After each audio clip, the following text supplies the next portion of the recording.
friends, Mrs. Laux here with today's Read Aloud, and we're going to be reading A Bad Case of the Stripes. And it is written and illustrated by David Shannon, who is the same author of the David books. Here we go. Camilla Cream loved lima beans, but she never ate them.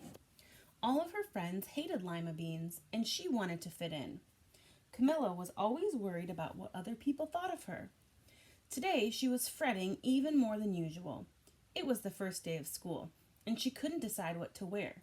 There were so many people to impress. She tried on 42 outfits, but none seemed quite right. She put on a pretty red dress and looked in the mirror. Then she screamed. Her mother ran into the room, and she screamed too. "Oh, my heavens," she cried. "You are completely covered with stripes." This was certainly true. Camilla was striped from head to toe. She looked like a rainbow. Mrs. Cream felt Camilla's forehead. "Do you feel all right?" she asked. "I feel fine," Camilla answered, "but just look at me." "You get back in bed this instant," her mother ordered. "You're not going to school today." Camilla was relieved. She didn't want to miss the first day of school, but she was afraid of what the other kids would say, and she had no idea what to wear with those crazy stripes. That afternoon, Dr. Bumble came to examine Camilla. "Most extraordinary," he exclaimed. "I've never seen anything like it. Are you having any coughing, sneezing, runny nose, aches, pains, chills, hot flashes, dizziness, drowsiness, shortness of breath, or uncontrollable twitching?" "No," Camilla told him. "I feel fine." "Well then," Dr. Bumble said, turning to Mrs. Cream, "I don't see any reason why she shouldn't go to school tomorrow. Here's some ointment that should help clear up those stripes in a few days. If it doesn't, you know where to reach me." And off he went. The next day was a disaster. Everyone at school laughed at Camilla. They called her Camilla Crayon and Night of the Living Lollipop.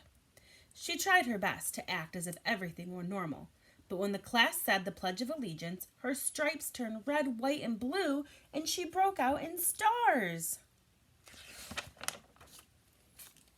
The other kids thought this was great. One yelled out, "Let's see some purple polka dots." Sure enough, Camilla turned all purple polka dotty. Someone else shouted, "Checkerboard!" and a pattern of squares covered her skin.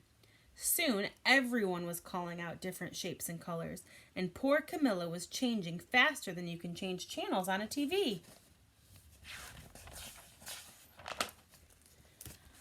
That night, Mr. Harms, the school principal, called. "I'm sorry, Mrs. Cream," he said. "I'm going to have to ask you to keep Camilla home from school. She's just too much of a distraction, and I've been getting calls from the other parents. They're afraid those stripes might be contagious." Camilla was so embarrassed. She couldn't believe that 2 days ago everyone liked her. Now nobody wanted to be in the same room with her. Her father tried to make her feel better. "Is there anything I can get you, sweetheart?" he asked. "No, thank you," sighed Camilla. What she really wanted was a nice plate of lima beans, but she had been laughed at enough for one day. Well, yes, I see," Dr. Bumble mumbled when Mr. Cream phoned the next day. "I think I'd better bring in the specialists. We'll be right over." About an hour later, Dr. Bumble arrived with 4 people in long white coats. He introduced them to the Creams. "This is Dr. Grop, Dr. Sponge, Dr. Cricket, and Dr. Young." Then the specialists went to work on Camilla. They squeezed and jabbed, tapped and tested. It was very uncomfortable. "Well, it's not the mumps," concluded Dr. Grop. "Or the measles," said Dr. Sponge. "Definitely not chicken pox," put in Dr. Cricket. "Or sunburn," said Dr. Young. "Try these," said the specialists. They each handed her a bottle filled with different colored pills. "Take one of each before bed," said Dr. Grop. Then they filed out the front door, followed by Dr. Bumble. That night, Camilla took her medicine. It was awful. When she woke up the next morning, she did feel different, but when she got dressed, her clothes didn't fit right. She looked in the mirror, and there, staring back at her, was a giant, multicolored pill with her face on it. Oh my goodness. Dr. Bumble rushed over as soon as Mrs. Cream called, but this time, instead of the specialists, he brought the experts. Dr. Gourd and Mr. Mellon were the finest scientific minds in the land. Once again, Camilla was poked and prodded, looked at and listened to. The experts wrote down lots of numbers, then they huddled together and whispered. Dr. Gourd finally spoke. "It might be a virus," he announced with authority. Suddenly, fuzzy little virus balls appeared all over Camilla. "Or possibly some form of bacteria," said Dr. Mellon. Out popped squiggly little bacteria tails. "Or it could be a fungus," added Dr. Gourd. Instantly, Camilla was covered with different colored fungus blotches. The experts looked at Camilla, then at each other. "We need to go over these numbers again back at the lab," Dr. Gourd explained. "We'll call you when we know something." But the experts didn't have a clue, much less a cure. By now, the TV news had found out about Camilla. Reporters from every channel were outside her house, telling the story of the bizarre case of the incredible changing kid. Soon, a huge crowd was camped out on the front lawn.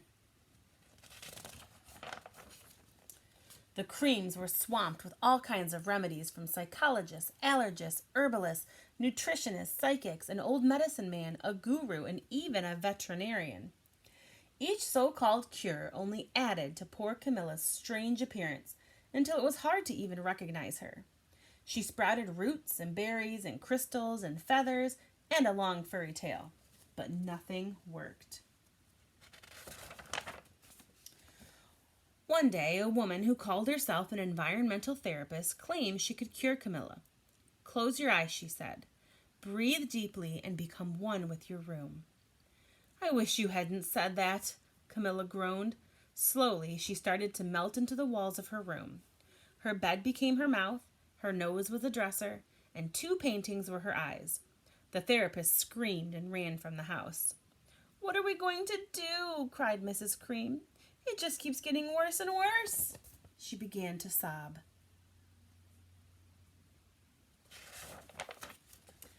At that moment, Mr. Cream heard a quiet little knock at the front door.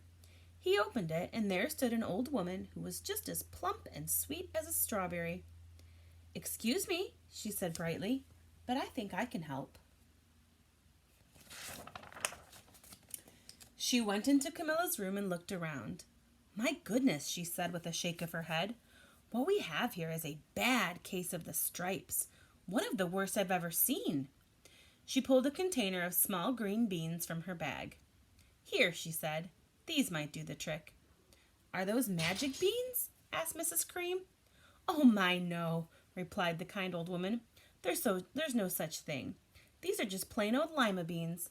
I bet you'd like some, wouldn't you?" she asked Camilla. Camilla wanted a big, heaping plateful of lima beans more than just about anything, but she was too afraid to admit it. "Yuck," she said. "No one likes lima beans, especially me." "Oh dear," the old woman said sadly. "I guess I was wrong about you." She put the beans back in her bag and started toward the door. Camilla watched the old woman walk away. Those beans would taste so good, and being laughed at for eating them was nothing compared to what she'd been going through. She finally couldn't stand it. "Wait!" she cried. "The truth is, I really love lima beans." "I thought so," the old woman said with a smile. She took a handful of beans and popped them into Camilla's mouth. "Mmm," said Camilla. Suddenly, the branches, feathers, and squiggly tails began to disappear. Then the whole room swirled around. When it stopped, there stood Camilla, and everything was back to normal. "I'm cured!" she shouted. "Yes," said the old woman. "I knew the real you was in there somewhere." She patted Camilla on the head, then she went outside and vanished into the crowd. Afterward, Camilla wasn't quite the same. Some of the kids at school said she was weird, but she didn't care a bit. She ate all the lima beans she wanted, and she never had even a touch of the stripes again. So she finally was true to herself at the end, and she was cured. Wonderful. All right. Thanks for listening. I hope you enjoyed it. Don't forget to complete the activities and quiz in the classroom. Bye, guys. See you on Thursday.